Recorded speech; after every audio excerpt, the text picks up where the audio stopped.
ते मी काय त्या बांगुडे पाटील किंवा तो अमोल कोल्हे किंवा तो बाबा पुरंदरे सारखा मी भाडखाऊही नाही. माझ्या तुमच्याकडून अपेक्षा आहेत. विचार पटल्यानंतर तुम्ही बाहेर काय थैथयाट करता हे बघण्यासाठी समजून घेण्यासाठी हा कार्यक्रम. म्हणून जे काय आपल्या समोर स्पष्ट मांडणार आहे, लप्पाछुपे करणारे मराठे नसतात. आपल्याला हे जे काही समोर बसले आहेत त्यांना पायापर्यंत कसं आणायचं हा आपला एक कलमी कार्यक्रम आहे. त्यांची मानसिकता आपल्याला आरक्षण देण्याची आहे का, त्यांची इच्छाशक्ती आपल्याला आरक्षण देण्याची आहे का, हे सर्वात पहिलं आपण लोकांनी समजलं पाहिजे. नाही तर उगाच भीक मागत बसाल तर ते लोक तुमच्यावर हसत असतील, याच्या पलीकडे कायच होत नसेल. त्या कोणा वाटत असेल हा बघ मराठा समाज आलाय परत भीक मागायला. काय फक्त फडणवीस नाही, ते फडणवीस आणि ठाकरेचं सरकार आहे. पूर्ण वाक्य बोला. ठाकरेला घाबरणाऱ्यापैकी इथे कोण नाही.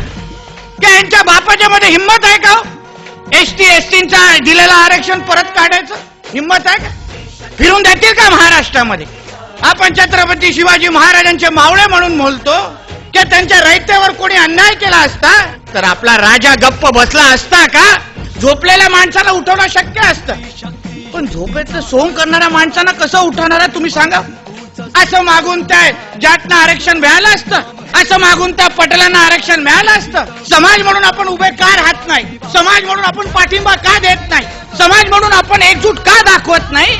महाराष्ट्रामध्ये ते लोक 3%, मराठा समाज किती 32%, 3% विरुद्ध 32%, आणि 3% आपलीच मारतायत तरी चालेल. थोडं आपण डोळे वटारले असे चटी उघडून पळतील, तुम्हालाही कळणार नाही. काय सांगणार त्या आईला जी घरी बसली आहे ते एक माझ्या मुलासाठी मी एवढं कर्ज काढलं आणि तो एक दिवस डॉक्टर किंवा इंजिनियर बनेल, त्या आईला तुम्ही काय उत्तर देणार हे तरी सांगा. अरे हे काय चाललंय, कशाला चाललंय, तू करशील तो तुझ्या घरात घुसून तुझा मारीन, ही जोपर्यंत आपण मानसिकता तयार करत नाही तोपर्यंत मराठा समाजाला आरक्षण मिळूच शकत नाही. हे मी या व्यासपीठाच्या माध्यमातून सांगतो. ते आमच्या शिवशाहीर होते तरी त्यांच्या शैलीमध्ये त्या बाबा पुरंदरेची इज्जत काढली ना. मी त्या दिवशी औरंगाबादला त्याच्यावर टीका केली.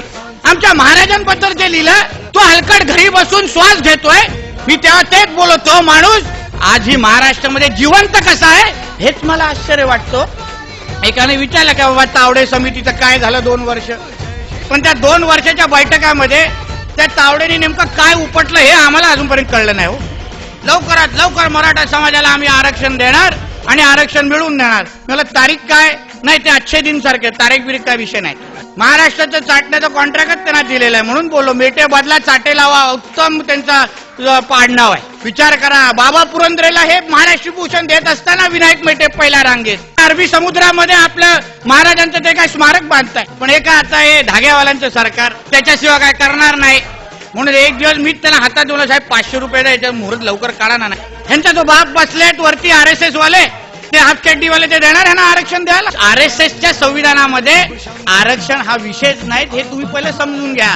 हातात तलवार धरायची आहे, त्या हाताने फक्त घाम पुसायचा आहे, हे तुम्ही मला फक्त पहिलं सांग. अहो माझ्या घरामध्येच मुख्यमंत्री राहिलेले आहे, आमदारचं काय विषय मोठा. आणि मला विकत घेणारे यांच्याकडे एवढा चेक तयार नाही. हो, जो पण 0 लावतील त्याचा अजून एक 0 लावून त्यालाच घेईन, मला काही चिंता नाही. पण मला चिंता ह्याची नाही, तुमची आहे. वडिलांनी दिलेलं आरक्षण मला फक्त पुढे टिकवायचं आणि आपल्या समाजापर्यंत पोहोचवायचं. काही चिंता नका करू. तुम्हाला वाटत असेल हा तर बोलतोय पण गोळी तर मला मारायची, तुम्हाला मारायला सांगितलं ना तर तुम्हाला सुखरूप घरी पोहोचवण्याची पण जबाबदारी माझी असेल, हे तुम्हाला सांग. या पुढे आंदोलन करायचं असेल तेव्हा तुम्ही फक्त रस्त्यावर उतरा आणि बाकी सगळं माझ्यावर सोड. एकदा तोंडातून निघाला म्हणजे ती बंदुकीची गोळी, विषय संपला.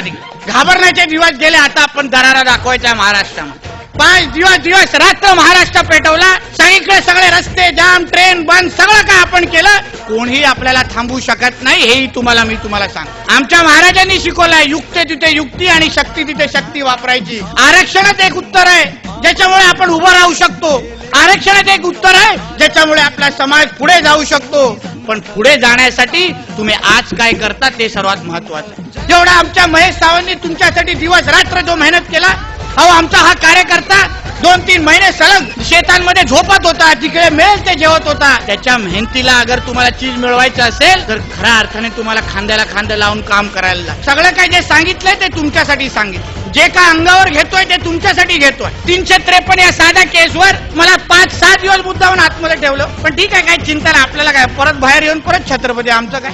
आणि हे काय कायमस्वरूपी थोडी राहणार आहे. 2019ला आहे आम्ही पण परत, तेव्हा बघू काय करायचंय. या तर राणेसाहेब मुख्यमंत्री असतील त्यात तुमचा नितेश राणे मंत्री तरी असेल तेव्हा पाहून घेऊ त्याला. जे काय महेश सावंत त्यांचे सगळेच सहकारी दिवस रात्र मेहनत केली. पण हा प्रवास आता सुरू झालाय आणि ह्या प्रवासाला पुढे जात असताना एक दुसरा प्रेम विश्वास आणि एक दुसऱ्याची ताकद वाढवण्याचं काम आपण सगळ्या जणांनी करावं एवढंच अपेक्षा आपल्याकडून व्यक्त करतो. हर हर हर हर हर हर हर हर हर